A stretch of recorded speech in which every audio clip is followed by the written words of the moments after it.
RS brothers లో ఆషాఢం KG sale మళ్ళీ మొదలైంది. మరెన్నో క్రేజీ ఆఫర్స్ ఖైదు చేయండి ఆర్ఎస్ బ్రదర్స్. ఆ సినిమా ద్వారా జరిగింది మళ్ళీ రామారావుతో మీకు సర్దుకుందండి తర్వాత రోజుల్లో, అంతేనా? అలాగా మళ్ళీ ఇంకెక్కడ కలయిక? అప్పుడు రామారావు గారు బ్రహ్మర్షి విశ్వామిత్ర అనుకుంటా సినిమా చేశాడు, ఆయన ఓన్గా తీశారు రామారావే. అవును, అదే ముఖ్యమంత్రి ఎందుకు చేయకూడదని ఆయన బాడీ వీడు ఎందుకని ఓన్గా తీశారు.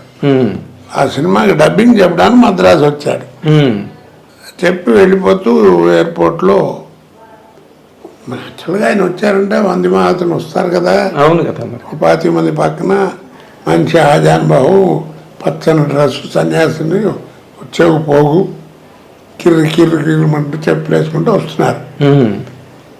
ఆ క్రితం రోజు ఏంటంటే మద్రాసులో ఈ ప్రొడ్యూసర్స్ కౌన్సిల్ లాంటిది ఏదో పెద్ద మీటింగ్ జరిగింది.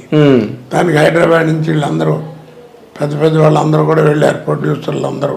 ఓకే, సరే అందరూ ఇటు ఓళ్ళు ఉన్నారు, ఆయన అట్లా వస్తున్నారు, రామారావు వస్తున్నారు, ప్రతి ఒడు అటే చూస్తున్నారు. అట్లా నేను నాకు ఎందుకు వచ్చిందో ఐడియా, కావాలన్నా సూట్ కేసు అక్కడ పెట్టి మన విజయ్ చంద్ర లేడు, అతనున్నాడు నా ముందు, మరి అతను గుర్తుందో లేదో, సూట్ కేసు అక్కడ పెట్టి ఒక్క నిమిషం సూట్ కేసు చూస్తుండ అన్న. ఏంటంటే బాత్రూమ్ అన్నాడు, ఇప్పుడే వస్తానని వెళ్ళిపోతాను. వెళ్ళి రామారావుకి నమస్కారం సార్ అన్నాను. అంటే అందరూ అట్లా చూస్తున్నారు, అయిపోయాడు ఎండి కొడుకు చంపేస్తాడు ఆయన. ఆయనకి ఇవ్వాలన్నా ముందు అని గుర్తుపట్టాం బ్రదర్, విన్నాను మీరు చాలా మంచి ఆర్టిస్ట్ అని విన్నాను. చూసారా, కీప్ గుడ్ హెల్త్, చూసారా హెల్త్ బాగుండటం వల్ల ఇది భగవంతుడు ఇచ్చేది, మే గాడ్ బ్లెస్ యూ అని బలం తట్టాడు. టక్కుని కాళ్ళదండం పెట్టేశాను, వేసి వచ్చేసాను. వీళ్ళందరూ వేసినప్పుడు నన్ను అడిగిన వాళ్ళందరిలో చాలా మందిని వేస్తున్నప్పుడు షూటింగ్ చూసి అబ్బా ఏం చేస్తున్నాడు రా అన్న వాళ్ళే. ఏం బుద్ధి ఉందో లేదు నీకు, సాచోడు పీస్తే ఏమయ్యేవాడు, ఆయన మహానుభావుడు ఊరుకున్నాడు, ఆయన పర్సనల్ పీకే అంటున్నాడు, చెంప బయలుపోయి మొహం చచ్చేవాడి అన్నట్టు మొదలెట్టారు. సరే విని విని 5 నిమిషాలు ఆగి, మీలాంటి దిక్కుమాలిన ముండాడులతో రోజు తినే దిట్లు ఓ దెబ్బ కొట్టాడు అనుకోండి అకౌంట్ క్లోజ్ అయిపోతారా, అంతే కదా. అంతే, అకౌంట్ సెటిల్ అయిపోతే ఎవడు మాట్లాడ్డా అని అంటే అందరూ ఓర్ని గుండె దేరింతారు అని అందరు నన్ను తిట్టారు. తిట్టంటే నా మెచ్చుకోవడం అదేలేండి, గుండె ముండావాడు కానీ అదే అదొక ఇన్సిడెంట్. తర్వాత మీరు ఇప్పుడు ఈ మండలాధీశుడు అవన్నీ అయిన తర్వాత మీకు ఒక మెయిన్ స్లాట్ అంటే అంతవరకు మీరు బాగా బిజీగా ఉన్న ప్రతిఘటన తర్వాత మీకు వచ్చిన పేరు? ఆ టైంలో మన మోహన్ బాబు గారు ఒక సినిమా తీశారు రామారావుని పెట్టి, మేజర్ చంద్రకాంత్. దాంట్లో 3 రోజులు డేట్ అని చెప్పి 2500 చెక్ కూడా పంపించాడు మోహన్ బాబు గారు. అమ్మయ్య అనుకున్న మహానుభావుడితో వేషం దొరికిందిలే అని. అది పరుచూరు గోపాలకృష్ణ నేను వేయాలని చెప్పి లేకుండా ఆయన వేసాడు. సో అలా మిస్ అయిపోయింది రామారావు, మిస్ అయిపోయింది. ఆయనతో ఒక్కడితేనే చేయలే నేను ఇండస్ట్రీలో. ఆయనతో నందే వారు తీసుకున్నాను, అన్ని తీయించుకున్నాను, ఆయన ఇచ్చారు, నేను కానీ యాక్ట్ చేయలేదు. ఓకే, కానీ మీరు రామారావు గారి తాలూకా సినిమా ప్రయాణం, ఆయన పాత్రలు కానీ లేకపోతే ఆయన రాజకీయ ప్రస్థానం కానీ టోటల్గా జీవితం మీకు చూస్తే మీరు ఒక సీనియర్ నటుడుగా, సరే ఎంతో కొంత మీకు పొలిటికల్ సాంగత్యం మీకు కూడా ఉంది కాబట్టి ఆయన మీద మీకు ఏమనిపిస్తుంది సార్? ఆయన గురించి మీరు తలుచుకున్నప్పుడు ఒకటే మాట అండి, కారణ జన్ముడు అంతే. మళ్ళా ఇంకో రామారావు పుడితే తప్ప ఎన్టీ రామారావు లేడీ, అంతకంటే పెద్ద మాట లేదు ఇక ఆయన గురించి. అవునండి, అవును. ఒక ఘంటసాల వెంకటేశ్వర గారు, ఒక ఎన్టీ రామారావు గారు, వాళ్ళంతా కారణ జన్ములు. అవునండి, ఒకసారి పుడతారు. ఇంకే మళ్ళా ఘంటసాల లేడి, అవును, రామారావు లేడి. అది ఆ మాట అంటే మరి వాళ్ళ అబ్బాయిలకి వాళ్ళకి కోపం రావచ్చేమో రామారావు. ఆయన కూడా మహానుభావుడు, వాళ్ళే చెప్తారు కదా నాన్నగారు.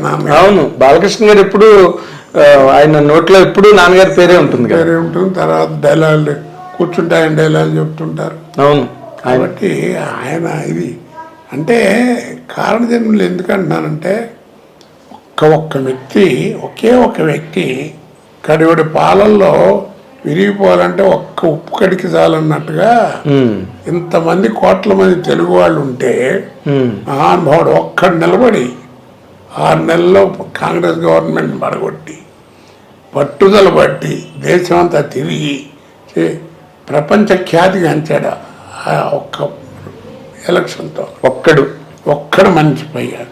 తర్వాత పక్కన చేరిన భజన సమాధానం పక్కన పెట్టింది. అవునండి, ఒకే ఒక్కడు ఆయన లేకపోతే ఏముంది, ఏం లేదు, సినిమావే లేదు, తెలుగుదేశం అన్నదే లేదు, లేదు అసలు పార్టీ లేదు. ఆయన కదా పెట్టాడు. పైగా పార్టీ తెలుగువారి ఆత్మగౌరవం అనుభవుడు కారణజన్ముడు అంతే. ఇక అదేలేండి, ఇంకో రెండో పదం లేదు. మీకు సినిమా ఇండస్ట్రీలో బాగా చేయూతనిచ్చి అంటే మీ కెరీర్ స్టెబిలైజ్ అవడానికి కారణమైన వాళ్ళు ఎవరైనా ఉన్నారా, లేకపోతే అంతా మీ స్వయం కృషి మీ అదృష్టం మీద నడిచిందండి? ఇంచుమించు నాకు నా వాళ్ళు ఎవరు లేరండి అసలు. నాకు తెలిసిన డైరెక్టర్లు కానీ చూడటంగా ఎవడు అసలు ఎవరు లేరు అసలు. అది అంతే, ఎందుకు జరిగింది అందరికీ రాదు, ఏదో ఉంది భగవంతుడు ఇచ్చిన దయ అంతే. ఆయన ప్రాప్తం ఆయన ఇచ్చింది తప్ప నేను గొప్ప అనుకుంటే నాశనం అయిపోతా. అదేలేండి.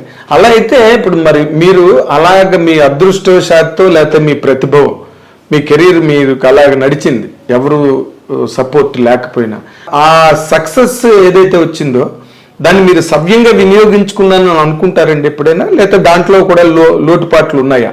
అంటే ఏదన్నా 2 డేగులు ఎక్కువ తింటాం ఇలాంటివి తప్ప రెండో గొడవ లేదండి అసలు నాకు. యథార్థంగా చెప్తున్నాను. ఇప్పుడు ఈ ఫోటోలు అన్నీ ఉన్నాయి కదా, ఈ గెటప్లు ఉన్నటువంటి ఫోటోలు మామూలు ఫోటోలు బోల్డ్ ఉన్నాయి. ఆ రోజుల్లో ఏంటంటే ఈ చెక్కల మీద ఉండేవి 100 డేస్ ఇవన్నీ. అవును, కొంచెం చెదబట్టి పాడైపోయాడు. సరే మీకు తెలుసు కదా, నాకు మా అబ్బాయి పోవటం, అవునండి, వాడు ఇవన్నీ కాస్త బాగున్న వాటి అన్నిటి ఫోటోలు తీసి ఇది చేయించి పెట్టాడు. అవునండి, 14 ఏళ్ళు ఇది పెట్టి 14 ఏళ్ళైంది. 14 ఏళ్ళు అలా ఉంది. అదేలేండి. అంటే లోటుపాట్లు మీరు ఏం ఫీల్ అవ్వట్లేదు? వెనకాతలకు ఒకసారి వెనక్కి తిరిగి చూసుకుంటే అరే నేను ఆ పొరపాటు చేశాను. పొరపాటు అంటే నాకు పనే ఉందండి. ఇప్పుడు నాకు అంటే గొప్ప చెప్పడం కాదు, ఇప్పుడు నా పక్కన కనీసం ఒక 50 మంది అన్నా లేడీస్ వేసుంటారు. వాళ్ళ ఫోన్ నెంబర్లు కానీ వాళ్ళతో మాట్లాడటం అంటే షూటింగ్లో తప్ప అట్లాంటి గొడవలు నాకు అసలు ఆ గొడవలే లేవు. నేను నాటకాల దగ్గర నుంచి కూడా ప్రొఫెషన్లో ఉన్న వాళ్ళతో జాగ్రత్తగా ఉండాలి.